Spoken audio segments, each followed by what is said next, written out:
कक्षा 10 इसमें आपको जो है क्लास जो बताया जा रहा है, वीडियो बनाया जा रहा है वो कक्षा 10 का है। और कक्षा 10 का जो प्रश्नावली चल रहा है वो 3 का यच आज बताया जाएगा। इसके पहले जी हमने पूरा बतला दिए और जो है आज प्रश्नावली 3 का यच का पहला क्वेश्चन हम शुरू कर रहे हैं। तो देखिए आपकी किताब में पहला क्वेश्चन क्या लिखा गया है इसको हम आपको समझा दे रहे हैं, ध्यान दीजिएगा। जैसा कि क्वेश्चन नंबर 1 दिया है इसमें ध्यान देंगे, सवाल को पढ़ रहे हैं, आप किताब से मिलाते चलेंगे और हम बारी बारी से एक एक शब्द को समझाकर आपको समीकरण बनाएंगे और उनको ज्ञात करके x और y का मान ज्ञात करेंगे। देखो क्वेश्चन में क्या कह रहा है, ए और बी की मासिक आय, ए और बी की मासिक आय यानी कोई दो व्यक्ति हैं जिनकी मंथली आय जो होता है, जो महीने के अंत में जो कमाते हैं, आय मतलब जो उसको प्राप्त होता है, उनकी आय का जो अनुपात है वो दिया है 9:7 दिया गया है। और उनके मासिक व्यय मंथली में जो खर्च करते हैं व्यय वो दिया गया है 4:3। फिर सवाल को ध्यान समझिएगा, दो व्यक्ति हैं जिनका नाम ए और बी है, उनका मासिक आय जो होता है 9:7 दिया गया है और उनकी जो मासिक व्यय मतलब जो खर्च करते हैं वो दिया गया है 4:3 है। तो उनमें से प्रत्येक जो है, उनमें से मतलब प्रत्येक मतलब दोनों लड़के या दोनों आदमी 200 रुपया मासिक बचाते हैं, यानी 200 रुपया मंथली वो बचा भी लेते हैं। तो कह रहा बताइए कि उनकी मासिक आय क्या थी जो खर्च करने के बावजूद उनको 200 रुपया मंथली बच भी जाता है। तो उनकी कह रहा मासिक आय ज्ञात कीजिए, किसका, ए और बी दोनों का पूछ रहा है। तो हमने बताया है जो पूछेगा वही आप मानेंगे। इसमें पूछ रहा है दोनों व्यक्तियों की मासिक आय, तो हम मान लेते हैं इनकी मासिक आय क्या है, x और y है। तो यहाँ लिखेंगे माना ए का मासिक आय x रुपया और बी का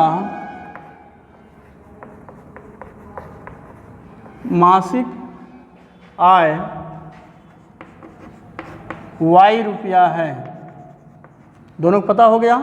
हमने मान लिया कि ए का मासिक आय x रुपया और बी का मासिक आय क्या है, y रुपया है। तो यहाँ पर देखिए पहली शर्त,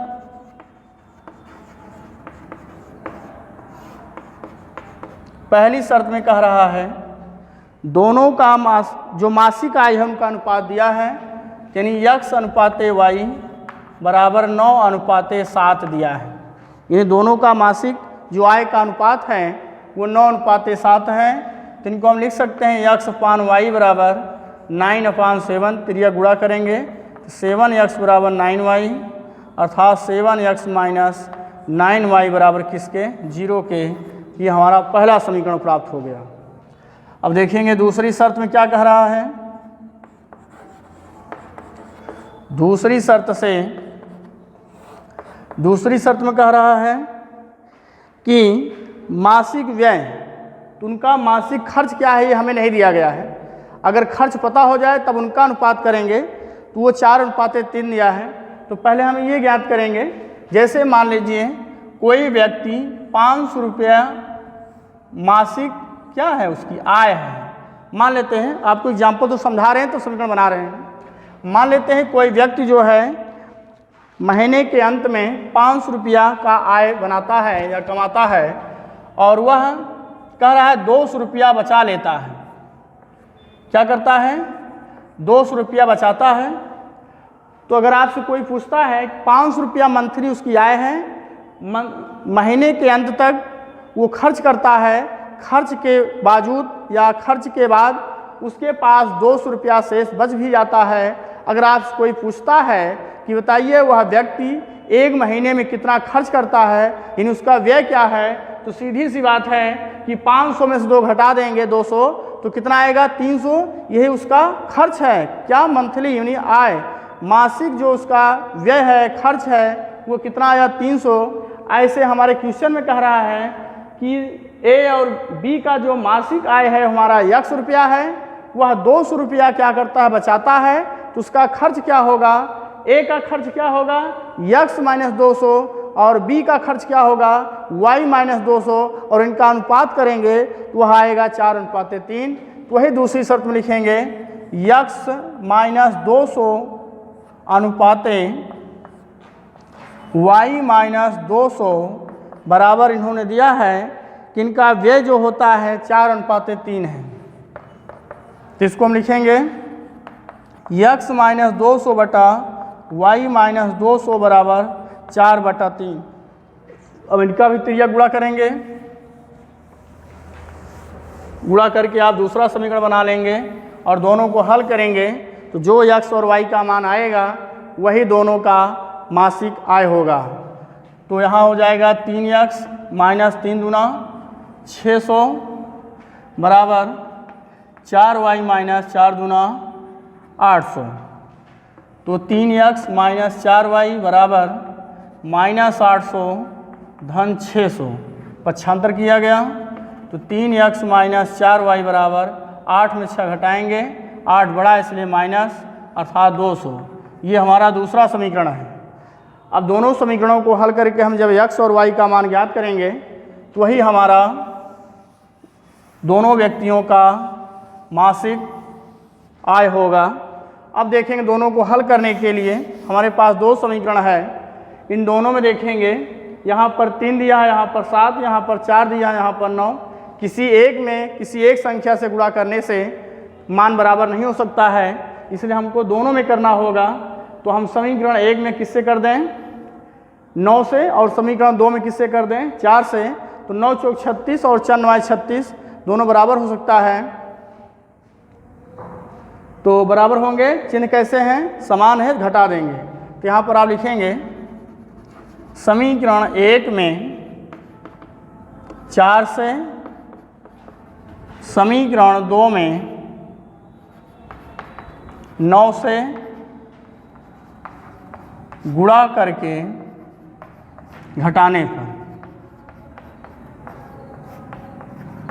समीकरण 1 में 4 से, समीकरण 2 में 9 से गुणा करके क्या करें घटाएंगे। तो समीकरण 1 में किससे गुणा करेंगे 4 से, तो 4 सतह 28x माइनस 4 9 36y बराबर 400 होता है। अब इसमें 9 से करेंगे तो 9 तरीक 27x माइनस 9 चौक 36y बराबर, यहाँ जब गुणा करेंगे आप 9 से तो माइनस 9 दूनी 1800 हो जाएगा। अब घटाने पर आप जानते हैं नीचे का चिन्ह बदल जाता है, ये इससे कट गया। 28 में 27 घटाएंगे x और 0 में से 1800 जोड़ देंगे तो 1800 आएगा। इसका अर्थ ये है कि x का मान कितना प्राप्त हुआ 1800। अब x का मान किसी भी समीकरण में रख देंगे तो y का मान आ जाएगा। तो x का मान समीकरण 2 में रखने पर, चाहे 2 में रखेंगे चाहे 1 में, 2 में रखने पर 2 हमारा यही है। तो यहाँ पर लिखेंगे 3 गुणित 1800 माइनस 4y बराबर माइनस 200।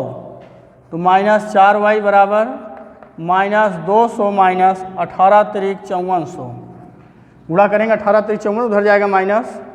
तो माइनस 4y बराबर जोड़ देंगे तो माइनस 54 2 5600 हो जाएगा। माइनस से माइनस कट गया तो y बराबर 5600 बटा 4, भाग दे देंगे 4 का नम 4 4 चौ 16 00, यानी y का मान कितना आया 1400 रुपया आया। तो बच्चों यहाँ ध्यान देंगे, हमने माना था कि माना a का मासिक आय x रुपया और b का मासिक आय क्या है y रुपया। तो इसका अर्थ ये है कि जो व्यक्ति A है उसकी मासिक आय क्या थी 1800 और जो व्यक्ति B है उसकी मासिक आय कितना है 1400 रुपया। जिनकी आय का अनुपात 9:7 आएगा और उनका जो बचत होगा खर्च होगा व्यय होगा उनका अनुपात 4:3 होगा। तो इस तरह से क्वेश्चन नंबर 1 आपका क्वेश्चन सॉल्व हो गया। अब देखिए हम क्वेश्चन नंबर आपको 2 बता रहे हैं। देखिए क्वेश्चन नंबर 2, क्वेश्चन नंबर 2 में ध्यान दीजिएगा, ऐसी सवाल आप पिछली कक्षाओं यानी 8 में भी पढ़े होंगे, संख्या उंख्या के बारे में, इकाई और दहाई। देखिए इसमें कहा गया है 2 अंकों की संख्या के अंकों का योग 9 है। बहुत ध्यान से सुनेंगे और समझेंगे और फिर हम आपको जो है लिखित भी बतलाएंगे। 2 अंकों की एक संख्या के अंकों का योग 9 है। इस संख्या का 9 गुना संख्या के अंकों को उलटने से बनी संख्या के 2 गुना के बराबर है, तो वह संख्या ज्ञात कीजिए। यानी कौन संख्या? जो 2 अंकों वाली हो। तो आप जानते हैं 2 अंक वाली जो संख्याएं होती हैं वो कहाँ से शुरू होती हैं, कहाँ तक रहता है? 10 से शुरू होता है 99 तक। इसमें भी देखते हैं सभी 2 अंक वाली संख्या है। तो 2 अंक वाली संख्या को बनाने के लिए इसमें इकाई और दहाई की ज़रूरत पड़ती है। तो इसलिए इकाई का अंक क्या है, दहाई का अंक क्या है, इसके लिए हम मान लेते हैं कि माना दी हुई संख्या का इकाई का अंक x और दहाई का अंक y है, तो संख्या क्या होगा? x + 10y। तो यहाँ पर आप मानेंगे माना इकाई का अंक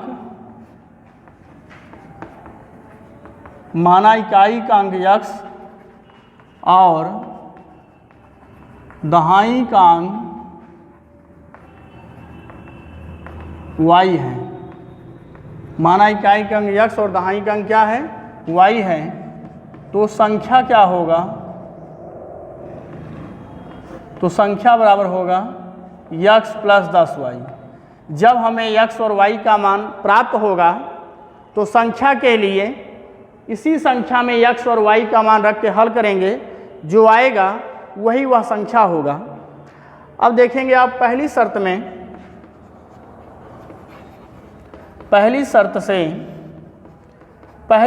कह रहा है कि 2 अंकों की संख्या क्या है? x + 10y, जिसका इकाई का अंक x है, दहाई का अंक y है। तो कह रहा संख्या के अंकों का योग 9 है। तो अंक क्या है? x और y। कह रहा अंकों का योग। यहाँ पर लड़के कभी भी गलत कर देते हैं, ये लिख देते हैं क्योंकि अंक हमने क्या माना है? x और y। तो सिर्फ अंकों का योग कह रहा है, तो जब हम अंक को जोड़ेंगे तो वह किसके बराबर होगा? 9 के। तो हमारा ये बनेगा x + y = 9। ये हमारा पहला समीकरण हो गया। दूसरी शर्त कह रहा है, दूसरी शर्त में क्या बोल रहा है? कह रहा है यदि संख्या का 9 गुना, तो संख्या हमारा क्या है? x + 10y। यदि संख्या का 9 गुना हो तो 9 से गुणा कर दो। यदि संख्या का 9 गुना संख्या के अंकों को उलटने पर, यानी जो संख्या का जो अंक है उलट देने, यानी जो इकाई वाला दहाई के पास चला जाए, दहाई वाला इकाई के पास चला जाए, तो हमारी अगली संख्या क्या बनेगा? y + 10x। कह रहा है अंकों को पलटने से बनी संख्या का 2 गुना हो जाता है, यानी इसके बराबर हो जाता है। इसको सरल करेंगे तो 9x - 10 9y 90 बराबर 2y + 10 दूना 20x। पक्षांतर करेंगे तो 9x - 20x धन 90y माइनस 2y बराबर किसके? 0 के। 20 में से 9 घटा देंगे, -11x धन 90 में 2 घटा देंगे, 10 में 2 गए 8, यानी 88y होगा बराबर 0। दोनों में 11 कॉमन ले लेते हैं तो -x + 11 × 88 बराबर 0।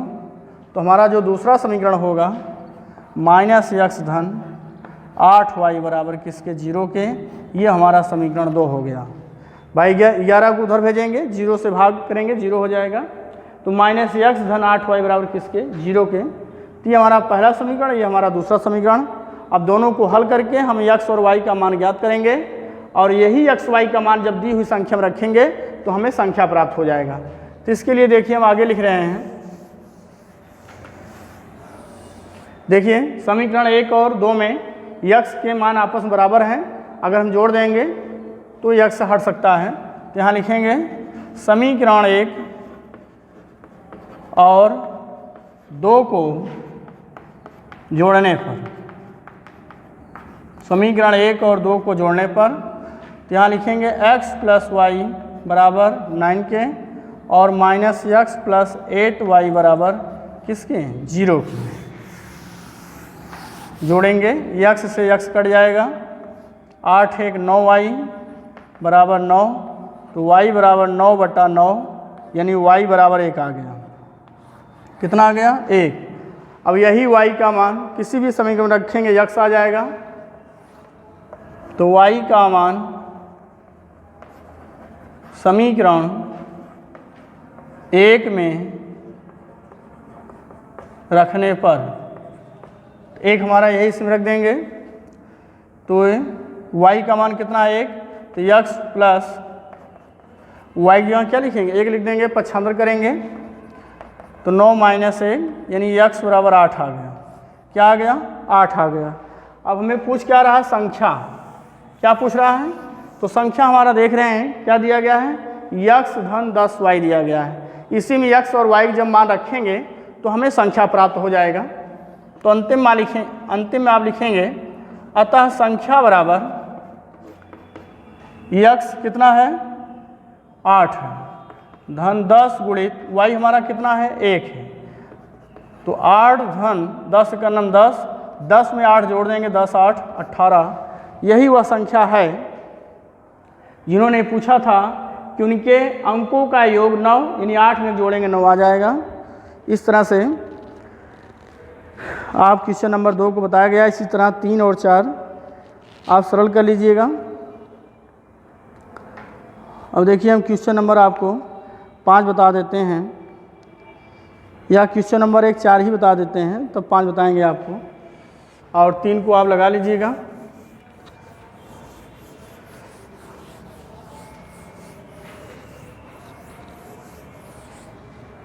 देखिए क्वेश्चन नंबर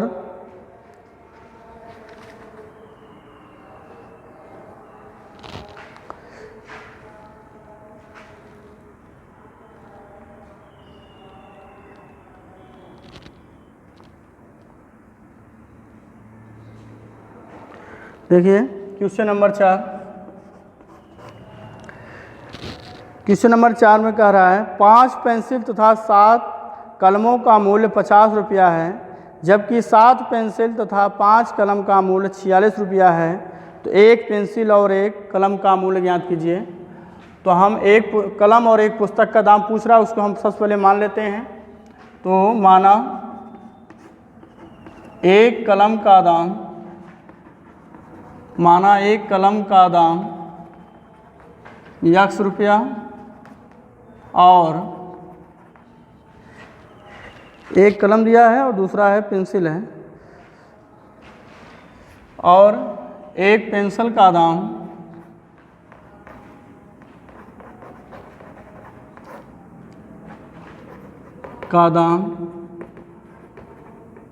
y रुपया है। हम ये मान लेते हैं एक कलम का दाम x रुपया और एक पेंसिल का दाम y रुपया है। तो आप लिखेंगे पहली शर्त में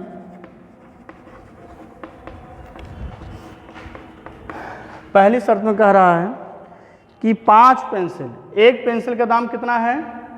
y रुपया, तो 5 पेंसिल का दाम कितना होगा? 5y, धन एक कलम का मूल्य जो है x रुपया है, तो 7 कलम का दाम कितना होगा? 7x, और दोनों को मिला देंगे तो उसका मूल्य क्या बन रहा है? कुल 50 रुपया बन रहा है। कितना बन रहा है? 50 रुपया बन रहा है। यहाँ पर 7x लिखेंगे क्योंकि 7 कलम लिया है। 5 पेंसिल के दाम 5y और 7 कलम का दाम 7x, दोनों मिला देंगे तो किसके बराबर दिया है? 50 रुपये।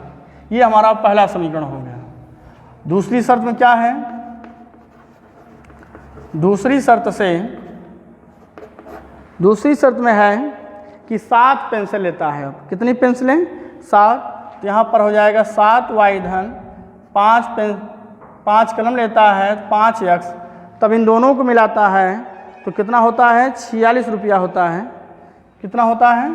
46 रुपया। तो कह रहा है बताइए एक पेंसिल और एक कलम का दाम क्या होगा? तब देख रहे हैं समीकरण बन गया। समीकरण 1 में 5 से, समीकरण 2 में 7 से गुणा करके आप घटा देंगे तो x और y का मान ज्ञात करेंगे हम। तो यहाँ लिखेंगे समीकरण 1 में 5 से, समीकरण 2 में 7 से गुणा करके घटाने पर, तो गुणा करके आप घटा देंगे।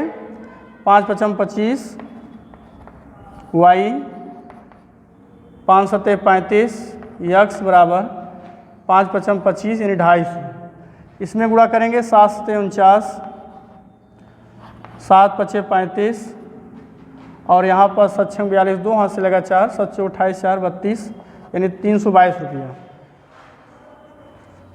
अब यहाँ पर घटाने पर आप जानते हैं कि नीचे का चिन्ह बदल जाता है, यहाँ माइनस कर देंगे, ये बराबर है कट गया।